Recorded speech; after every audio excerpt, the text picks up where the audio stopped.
Olá, boa noite. Eu sou Rosiane Kennedy. A partir de agora, você confere com a gente as notícias que circularam hoje nos corredores do poder. Relator da Lava Jato manda soltar ex-deputado federal Rocha Loures. Decisão judicial autoriza Aécio Neves a voltar ao mandato no Senado Federal. Os detalhes a partir de agora você confere com a gente diretamente de Brasília. Hoje, diretamente dos corredores da EBC. Pela TV Brasil, pela Rádio Nacional e emissoras públicas em todo o país. A gente começa falando justamente sobre essas decisões judiciais de hoje, mas lembrando o seguinte, hoje foi a última sessão no plenário do Supremo Tribunal Federal antes do recesso do Poder Judiciário. A ministra presidente do STF, Carmen Lúcia, falou justamente sobre este momento atual e ao longo do dia vieram aí também essas decisões que você vai ter conhecimento a partir de agora com Carolina Pimentel, que já está aqui ao meu lado. Carolina, boa noite. Boa noite, Rosiane. Como você adiantou, hoje foi o último dia de trabalho aí do primeiro semestre, do STF. A presidente do Supremo Tribunal Federal, Carmen Lúcia, encerrou os trabalhos do primeiro semestre da Corte, que foi marcado aí pela homologação das delações da Odebrecht, da JBS e também aí pela morte do antigo relator da Operação Lava Jato, o ministro Teori Zavascki. No discurso de encerramento do semestre, a presidente Carmen Lúcia ressaltou que o STF vai ouvir o clamor da sociedade por justiça. Vamos ouvir aí um trecho do discurso. O clamor por justiça que hoje se ouve em todos os cantos do país não será ignorado em qualquer decisão desta Casa. As vozes dos que nos antecederam e que velaram pela aplicação do direito, com o vigor de sua toga e o brilho de seu talento, não deixem de ecoar em nossos corações. Não seremos ausentes aos que de nós esperam a atuação rigorosa para manter sua esperança de justiça. Não seremos avaros em nossa ação para garantir a efetividade da justiça. Bem, os ministros do STF vão ficar em recesso por 30 dias e os trabalhos vão ser retomados na primeira semana de agosto. Durante esse período de recesso, a presidente Carmen Lúcia vai ser a responsável pelo plantão de decisões. Então, nesse período, se forem apresentados recursos de presos por causa aí das delações da JBS ou sobre a tramitação da denúncia apresentada contra o presidente Michel Temer, vão ser julgados pela ministra Carmen Lúcia. Bem, o semestre, os trabalhos no STF encerraram, mas o ministro Edson Fachin tomou decisões importantes hoje. Ele mandou soltar o ex-deputado Rodrigo Rocha Loures, que estava preso há mais de um mês na carceragem da Polícia Federal aqui em Brasília. Em troca, Rodrigo Rocha Loures vai cumprir algumas medidas cautelares, como ficar em casa durante a semana no período da noite e também durante todo o fim de semana. Loures também vai usar uma tornozeleira eletrônica. Lembrando aí que o ex-deputado foi flagrado pela Polícia Federal recebendo uma mala com R$500 mil que foram entregues pela JBS. O ministro Edson Fachin também enviou à Procuradoria-Geral da República um pedido feito pela defesa do presidente Michel Temer para que peritos da Polícia Federal respondam a perguntas sobre aquele áudio no qual Temer foi gravado em uma conversa com o empresário Joesley Batista, dono da JBS. Essa conversa ocorreu em março no Palácio do Jaburu. Agora vai caber à Procuradoria-Geral da República enviar um parecer sobre esse pedido para que o ministro Edson Fachin decida sobre a questão. Os advogados de Michel Temer pedem que os peritos respondam em até 10 dias 12 perguntas que não foram respondidas anteriormente. A defesa também quer ter acesso aos gravadores usados por Joesley Batista para gravar essa conversa, Rosiane. Obrigada, Carolina Pimentel. E eu aproveito este assunto para a gente começar a fazer o balanço da semana. Daqui a pouquinho, Mariana Jungmann vem para cá para conversar comigo sobre o balanço da semana, porque um dos principais fatos foi justamente o fato de o presidente da República, Michel Temer, ter sido notificado formalmente esta semana. Ele recebeu a notificação da Câmara dos Deputados sobre a denúncia apresentada pela Procuradoria-Geral da República contra ele, que já foi, portanto, protocolada na Câmara dos Deputados. Precisa agora passar pela Comissão de Constituição e Justiça e depois ser votada em plenário plenário, independentemente de qual seja o teor ali do relatório, se vai ser pelo andamento da denúncia ou se vai ser contrário à denúncia, independentemente do teor deste relatório, o resultado vai ter que ser levado para o plenário da Câmara dos Deputados. Para que a denúncia tenha andamento, são necessários, no mínimo, 342 votos. Esse foi um dos principais pontos, mas ainda em desdobramentos aí sobre essa denúncia da Lava Jato, o Supremo Tribunal Federal concluiu a votação do julgamento referente justamente à delação dos empresários da JBS, né, Mariana Jungmann? Boa noite. Justamente aí uma previsão mesmo do que já era para ocorrer esta semana. Boa noite, Rosiane. Exatamente. O Supremo Tribunal Federal concluiu aquele julgamento e decidiu que o ministro Edson Fachin continua relator desses casos relacionados à delação da JBS e também que o acordo que foi firmado, que foi homologado já por Fachin, é válido, está valendo. Essa foi uma grande discussão, foram 4 sessões do Supremo para a conclusão desse julgamento. Outro assunto dessa semana também, Rosiane, foi a indicação de Raquel Dodge para ser a próxima Procuradora-Geral da República. Ela que ficou em segundo lugar naquela lista tríplice que os procuradores fazem para oferecer ao presidente da República, ficou atrás de Nicolau Dino, mas foi a primeira mulher escolhida para ocupar esse posto no comando do Ministério Público Federal. Em todo o país, né? Passa a comandar. O que você, inclusive, durante a semana, né, Mariana Jungmann, ressaltou para a gente que o fato de ela ser a primeira mulher a ser indicada aí para assumir o comando do Ministério Público Federal em todo o país, isso gerou uma recepção muito mais positiva para ela no ambiente. A gente lembra, inclusive, que a Associação Nacional dos Procuradores, a ANPR, dos Procuradores da República, eles justamente divulgaram a nota, ressaltando que a lista tríplice inteira tinha ali nomes com todo um histórico, qualificação para que viesse essa indicação. E eles ressaltaram, o presidente Michel Temer, de fato, mais uma vez aí aceitou a indicação feita pela lista tríplice, mesmo não tendo sido a primeira especificamente. No caso da Raquel Dodge, tem até alguns casos que vale lembrar. Tem um caso aqui bem emblemático, inclusive de Brasília, foi sobre aquela operação Caixa de Pandora, e foi justamente na época dela que terminou resultando na prisão, pela primeira vez no país, de um governador,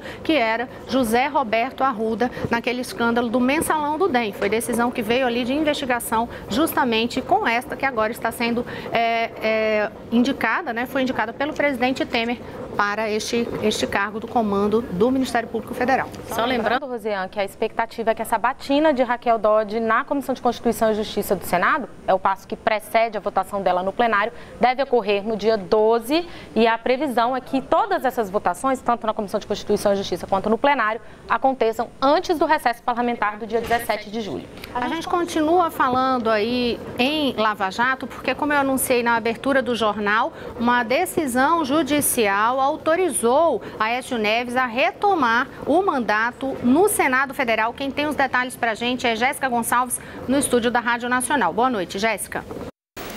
Boa noite, Rosiane. Boa noite a todos. Após mais de um mês afastado do Senado, Aécio Neves, do PSDB de Minas Gerais, está autorizado a retomar as funções parlamentares.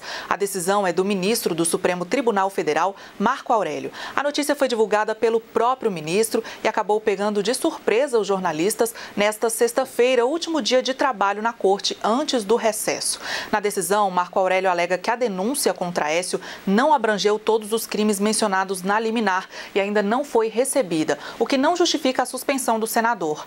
Aécio foi afastado do Senado no mês passado após a Operação Patmos, um desdobramento da Lava Jato, acusado de receber propina da empresa JBS. O ministro Fachin pediu a suspensão do senador, alegando que ele poderia atrapalhar as investigações. Em nota, Aécio afirma que recebeu com serenidade a decisão judicial, da mesma forma como acatou de forma resignada e respeitosa a decisão anterior. O advogado dele, Alberto Zacarias Toron, também disse em nota que a decisão de Marco Aurélio restabelece a legalidade e a soberania da Constituição Federal. A Secretaria-Geral da Mesa já foi notificada para voltar a incluir o nome do senador no painel eletrônico do plenário. Rosiane. Obrigada, Jéssica Gonçalves. Olha, um outro assunto desta semana política muito movimentada, é justamente o protesto, né? As manifestações, são justamente as manifestações que ocorreram hoje pelo país. Uma greve geral foi convocada aí por centrais sindicais, justamente para protestar em relação às reformas que estão sendo executadas no governo Michel Temer, aí a reforma da Previdência, a reforma trabalhista, e protesto inclusive contra o governo. E quem tem os detalhes para a gente é Daniele Popov, porque assim, houve uma convocação de uma paralisação geral, né? E foi uma paralisação convocada aí pelas centrais sindicais especificamente, mas a adesão foi muito pontual, né, Daniele Popov? Como é que ficou a situação, inclusive, aqui em Brasília? Boa noite. Boa noite. Vamos começar falando como é que foi durante o dia e dizendo também como é que está agora, neste momento, em alguns estados, nos principais pelo menos. Bom, a esplanada dos ministérios ficou fechada para o trânsito durante todo o dia de hoje, para impedir a entrada antes, né, com paus, pedras, barras de ferro, qualquer material que possa ser usado como arma, policiais militares montaram vários cordões de revista nos acessos de pedestres ao local. Além de 2.600 policiais militares na área central da cidade, 400 homens da Força Nacional ficaram, né, desde as 5 da manhã fazendo a segurança patrimonial dos prédios públicos. Uma precaução para evitar que ocorressem atos de depredação e violência como os que ocorreram na última manifestação, quando prédios dos ministérios foram incendiados. Mas a paralisação geral não atraiu manifestantes à esplanada, que ficou esvaziada. Nos estados, a greve teve atos pontuais. Em São Paulo, o sistema de transporte urbano funcionou normalmente. Então, para tentar impedir a locomoção de trabalhadores, manifestantes fizeram barricadas e bloqueios em rodovias. Também invadiram o aeroporto de Congonhas. O mesmo, também fizeram manifestações em frente à USP, né? Um ato isolado em frente à USP. O mesmo ocorreu no Rio de Janeiro, onde pessoas que iam viajar foram impedidas de chegar aos aeroportos. No centro, as agências bancárias da Caixa Econômica e do Banco do Brasil ficaram fechadas, também de alguns bancos públicos. E nesse momento, Rosinha, a gente teve informação até com a Carolina Pimentel da Agência Brasil, que as ruas na esplanada dos ministérios já ou foram liberadas ou estão para ser liberadas agora, no início dessa noite. Atos pontuais em São Paulo, no MASP, e no Rio, na Cinelândia. São os últimos atos que a gente tem notícias que estão ocorrendo neste momento. E outros detalhes você vai acompanhar daqui a pouquinho no Repórter Brasil, a partir das 7h45 da noite. Como eu ressaltei na abertura aí desta informação sobre as manifestações de hoje, um dos principais pontos de questionamento nessas manifestações era justamente a reforma trabalhista. E este foi, inclusive, um dos principais assuntos políticos da semana, porque a reforma trabalhista avançou no Senado Federal e agora já está pronta para votação no plenário, o que deve ocorrer na semana que vem. Portanto, aí o calendário terminou cumprindo nessa reta agora deste fim de mês, né, de junho, o que estava mais ou menos previsto pelo governo mesmo, né, Mariana? Esse calendário, né, Rosiane, ao longo da tramitação dela, mudou um pouco, chegaram a prever que ela poderia ser votada antes, aí depois viram que talvez não desse tempo, até no dia da votação mesmo, na Comissão de Constituição e Justiça, agora na última quarta-feira, o presidente do Senado chegou a supor que daria tempo de levar o texto ao plenário ainda naquele dia, mas a votação na comissão se estendeu até a 1h da manhã e aí a previsão então é que na próxima quarta-feira essa reforma seja finalmente votada no plenário do Senado, conforme, Rosiane, já era mais ou menos previsto no começo da tramitação, ali primeira semana de julho, era a expectativa mesmo para a votação da reforma. E esse foi um dos principais pontos que gerou comemoração no ambiente governista, assim como também indo aí para a área dos números, a redução da meta de inflação projetada. Então houve também comemoração em relação a isso. Agora teve aquele problema em relação à emissão dos passaportes. A Polícia Federal suspendeu a emissão de passaportes justamente por causa da falta de recursos para esta emissão. O governo enviou um projeto para o Congresso Nacional para tentar aí um crédito extraordinário no valor de 102 milhões de reais, justamente para regularizar. Foi muito questionado sobre de onde viria esse remanejamento de recursos e hoje o governo governo informou que esses 102,4 milhões de reais que o governo vai direcionar para a emissão de passaportes virão de recursos previstos para convênios com organismos internacionais. Foi a informação divulgada hoje pelo Ministério do Planejamento. Agora, só para encerrar esse bloco, e já que a gente falou de protesto, enfim, eu vou chamar a Daniele Popov novamente para conversar comigo, porque não teve protesto, não foi só aqui. A gente sabe que a situação na Venezuela está cada vez mais complicada. Teve manifestação lá e agora jovens, estudantes, mulheres detidos em protestos contra o governo, né, Popov? Depois, principalmente daqueles ataques, né, que foram feitos essa semana, pelo menos 20 jovens foram detidos pela Polícia Nacional Bolivariana em Caracas ao final de um protesto ontem, feito pela oposição contra a Assembleia Nacional Constituinte, convocada pelo governo. O protesto foi dispersado com disparos de bala de borracha e bombas de gás lacrimogêneo, segundo a agência F. O deputado opositor e primeiro vice-presidente do parlamento, Fred Guevara, assegurou que o total de detidos é próximo de 40 e acrescentou que entre eles há várias mulheres. São, na maioria, estudantes da Universidade Simão Bolívar. De acordo com os números do Ministério Público, 79 pessoas já morreram na Venezuela em incidentes violentos ocorridos durante atos populares a favor e contra o governo desde 1º de abril, Rosiane, quando começaram essas manifestações contra o governo de Nicolás Maduro. E só para aproveitar que a gente falou de economia agora, e quando a gente fala em economia e salário, enfim, a gente sempre pensa isso é a situação de qualquer trabalhador em qualquer lugar, mundo afora, a gente pensa a situação. Essa informação hoje me surpreendeu. O salário médio em Cuba. Saiu informação hoje da agência F sobre um levantamento que apontou isso, né? O levantamento do próprio governo cubano, né? O salário médio mensal em Cuba em 2016 foi de 740 pesos cubanos, o que equivale a pouco mais de 29 dólares. Ou seja, nem 30 dólares o salário médio cubano. Isso mesmo, Rosiane. A informação consta na publicação Salário Médio em Cifras 2016, divulgada no site do Escritório Nacional de Estatística e Informação de Cuba.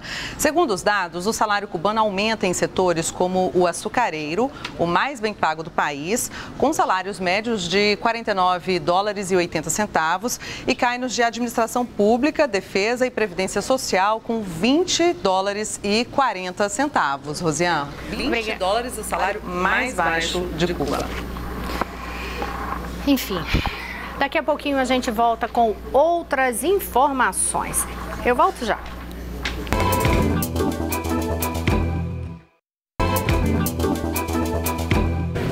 Olá, estamos de volta. Eu sou Rosiane Kennedy e você confere com a gente as notícias que circularam hoje nos corredores do poder. Eu vou voltar a falar agora com Jéssica Gonçalves no estúdio da Rádio Nacional, porque ela tem informações a respeito do cartão reforma. Foi publicada a regulamentação aí sobre o uso desse cartão reforma para pessoas que já foram beneficiadas, por exemplo, com as moradias, receberam do Minha Casa Minha Vida. Jéssica tem as informações.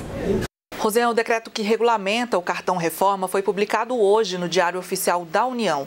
O objetivo do cartão é permitir que famílias com renda mensal de até R$ 2.811 tenham acesso a um auxílio financeiro para que possam fazer reformas em suas moradias. Para participar, o beneficiário deve ser dono do imóvel e morar no local. Terão prioridade famílias que têm como responsável uma mulher e que sejam integradas também por idosos ou pessoas com deficiência. O cartão será nominal e intransferível com validade de 1 ano e só pode ser usado dentro do período de vigência. A execução da obra vai ser responsabilidade da família beneficiada, mas receberá apoio de arquiteto e engenheiro que vão verificar a necessidade específica de cada residência. Rosiane. Obrigada, Jéssica. E olha, o que é que você acha da situação das rodovias brasileiras, hein? Sabia que essa foi a pergunta feita hoje nos corredores do poder do DENIT, que quer saber justamente sobre isso e vai fazer uma pesquisa. Que pesquisa é essa? Com quantas pessoas aí o DENIT pretende trabalhar para chegar a uma conclusão sobre o tema, Carol? Rosiane, na verdade, é uma terceira etapa dessa pesquisa. Ela já começou e a partir de amanhã, até o dia 7, o Departamento Nacional de Infraestrutura de Transportes vai iniciar uma terceira etapa dessa pesquisa com os motoristas que passam aí pelas rodovias do país. Nesta nova etapa, vai ser feito um diagnóstico socioeconômico e a expectativa é entrevistar entrevistar mais de 500 mil pessoas nesse período. Militares do Exército estão ajudando nesse trabalho. Ao todo, 5 mil vão ficar em 24 estados para colher esses dados. E o governo diz, que essas informações da pesquisa, o que os motoristas vão responder, são informações importantes que vão ser usadas na formulação de políticas aí no setor de transportes. Rosiane.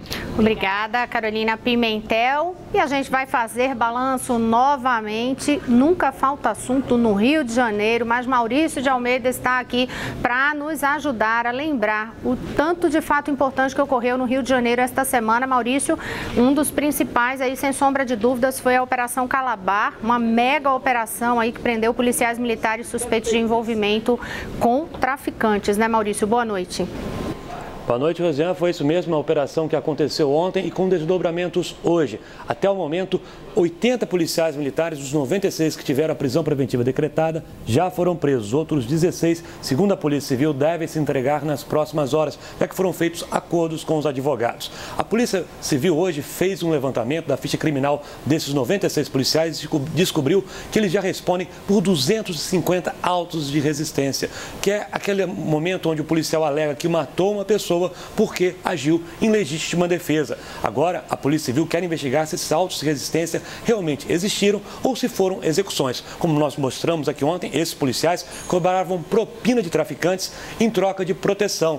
E quando o traficante não pagava essa propina em dia, ele era sequestrado. Pelo menos 3 traficantes foram sequestrados e tiveram que pagar os resgates. Os policiais militares também vendiam armas e drogas. Realmente uma operação que chamou muita atenção pela ousadia dos policiais militares que estavam associados com o tráfico de drogas. Rosiane.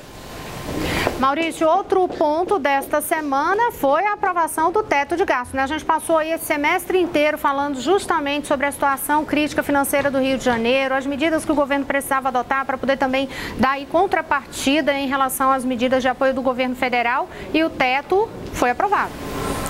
Foi aprovado, sim. Ontem o teto foi aprovado depois de uma negociação com a base lá do governo na Assembleia Legislativa do Rio de Janeiro. Esse teto foi aprovado, podendo o governo estadual, o executivo e também o judiciário, eles podem aumentar no máximo em 15,27% seus gastos nos próximos 3 anos. E a aprovação desse teto era a última etapa que faltava para o governo do Rio de Janeiro entrar no programa de reajuste fiscal do governo federal. Agora, falta apenas o presidente Michel Temer assinar para o Rio de Janeiro entrar nesse programa. Entrando no programa durante 3 anos, o Rio de Janeiro deixa de pagar as dívidas com a União. Essas dívidas são congeladas e, com isso, deve economizar 65 bilhões de reais. A expectativa do governador Pezão é, com essa economia, conseguir colocar os salários dos servidores em dia. Agora vamos aproveitar para lembrar, Maurício, você trouxe boa notícia essa semana, mesmo em meio a essa crise, foi essa garantia da realização do carnaval aí no Rio de Janeiro. É verdade, Rosiane. Pela primeira vez cheguei com uma notícia boa essa semana aqui no Corredores do Poder, falando dessa garantia da confirmação do desfile das escolas de samba do Grupo Especial. Isso aconteceu depois de uma reunião do prefeito do Rio de Janeiro, Marcelo Crivella, com o presidente da Liga Independente das Escolas de Samba do Rio de Janeiro, Jorge Castanheira. Eles chegaram a um acordo depois daquela briga que começou quando a prefeitura decidiu cortar em 50% a verba do patrocínio que é destinada para as escolas de samba.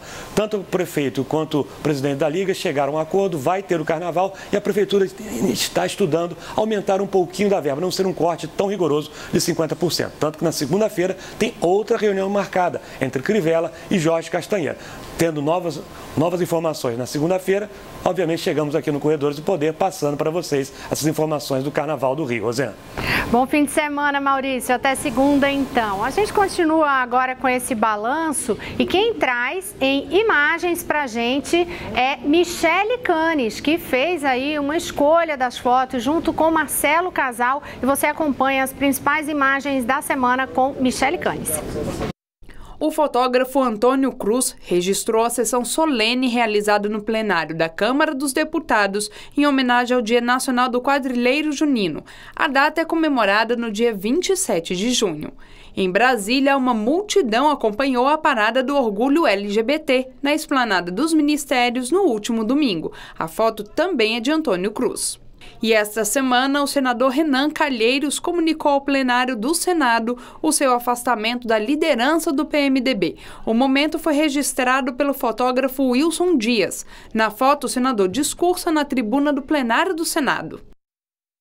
Agora a gente volta ao noticiário do dia. Vocês vão lembrar daquele caso dos policiais militares que morreram durante um treinamento. Daniele Popov já está de novo aqui ao meu lado. E Daniele, tem novidades em relação a esse trâmite do inquérito, né? Verdade, Rosiane. O inquérito policial militar aberto para apurar as causas e as circunstâncias do afogamento e morte de 3 soldados do Exército, ocorrido no dia 24 de abril em Barueri, no estado de São Paulo, foi encaminhado pela Justiça Militar da União em São Paulo ao Ministério Público Militar. O prazo para que se manifeste é de 15 dias. Se o Ministério Público Militar decidir pela denúncia, o caso se transformará em processo judicial e passará a tramitar na 2ª Auditoria de São Paulo, primeira instância da Justiça Militar da União. Os 3 militares se afogaram em uma lagoa, Rosiane, em uma área de treinamento militar localizada em Barueri, na região metropolitana de São Paulo. Eles estavam, naqueles treinamentos em instrução militar e participavam de atividade prevista no treinamento de combate básico, segundo informou na época o Comando Militar do Sudeste. A atividade era executada por equipes de 4 integrantes que, com o auxílio de mapas e bússolas, tinham que se localizar no terreno e passar por locais demarcados. Rosiane. Obrigada, Daniele Popov. E agora, já quase acabando o horário do nosso jornal, mas Carolina Pimentel ainda tem uma informação para a gente de uma operação da Polícia Federal importante, que é referente aí a sequestros envolvendo pessoas que eram funcionárias de banco, que eram alvo disso aí, Carol? Isso mesmo. A Polícia Federal ela deflagrou hoje a Operação Grajaú, que é para desarticular aí uma organização criminosa que vinha praticando crime de extorsão envolvendo o sequestro de funcionários da Caixa Econômica Federal. 7 dos 9 acusados pelos crimes já estão presos. A Polícia Federal também apreendeu material explosivo. Essa investigação começou em outubro de 2016, depois do sequestro de parentes do tesoureiro de uma agência da Caixa Econômica Federal, uma agência localizada na Zona Sul de São Paulo. Rosiane. Obrigada, Carolina Pimentel. Olha, outras informações você confere no site, Carol, da Agência Brasil, agenciabrasil.abc.com.br, onde tem informações também de que a Polícia Federal combate serviços de segurança irregulares em todo o país. E tem uma notícia, pelo menos para a gente terminar a sexta-feira com a notícia muito boa, de que o parlamento alemão aprovou a legalização do casamento gay. A todos um excelente fim de semana. Na segunda-feira a gente está de volta. Boa noite a todos. Carolina Pimentel, boa noite. Até segunda-feira. Hoje não é Mariana Jungmann, está aqui pertinho da gente, mas ela também está desejando boa noite. E Daniele Popov, a todos vocês. Até lá.